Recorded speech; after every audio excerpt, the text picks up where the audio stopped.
Welcome to this week's Choon Dong. In this episode, we're doing the red belt physical test. If you haven't seen the previous videos, please watch them first because it is getting progressively more difficult. We're going to start off now with 50 jumping jacks.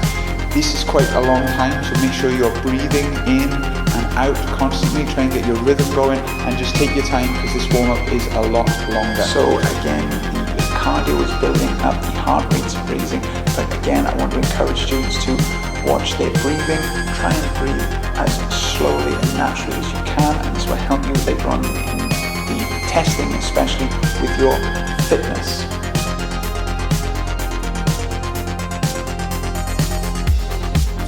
We're then moving on to the lunges, and these are now 40 lunges, 40. So a couple of things to keep in mind here is keeping your back straight.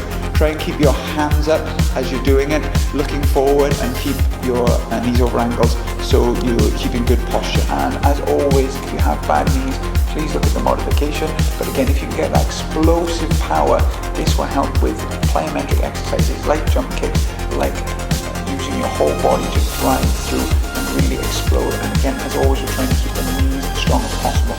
Then we've got 30 squat jacks. And with these now, again, keep your back straight, try and go as low as you can to warm up your glutes. And again, deep breaths as the lactic acid is starting to build in your legs.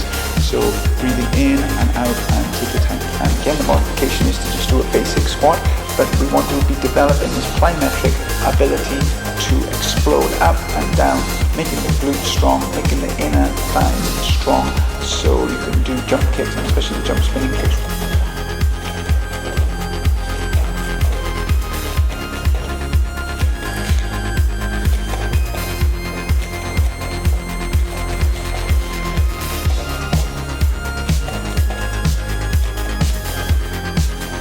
We then got 20 skaters. These are going side to side, touching your toes with the opposite hand. And again, try and make big strides from side to side, keeping your knees stable so it doesn't wobble, and keeping your head up. Don't look at the ground because this can cause problems.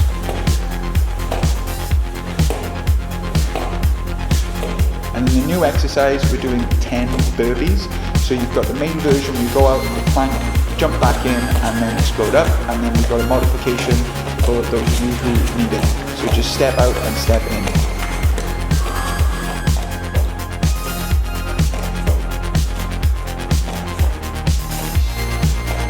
The push-ups now are jump plyo push-ups where your hands lightly come off the floor.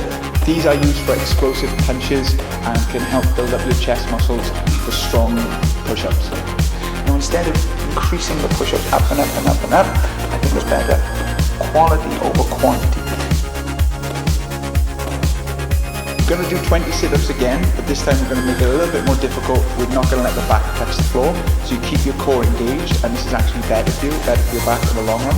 I'm not a big fan of doing huge amounts of sit-ups because again, as I mentioned before, you can get a bad back, but the sit-up formula is a tradition that I want to keep.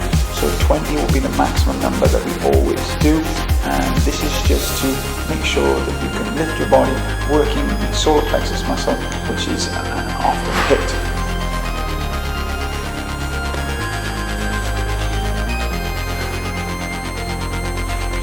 And then finally, it's a 2-minute low plank, which is extremely difficult, but again, like I say, low plank for me is one of the most important exercises for keeping your back strong and for keeping your core strong all the way around, not just your front stomach muscles. This is getting very long now, so the idea is that you really have to concentrate and keep your entire core strong throughout. Go back to your breathing in and out as slowly as you can, and make sure that you are keeping everything in line, making sure your hips are not rising or sagging.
Thank you very much for watching this video. We're going to go on to leg conditioning next week. If you have any requests for any warm-ups, please let us know. And until next week, thanks.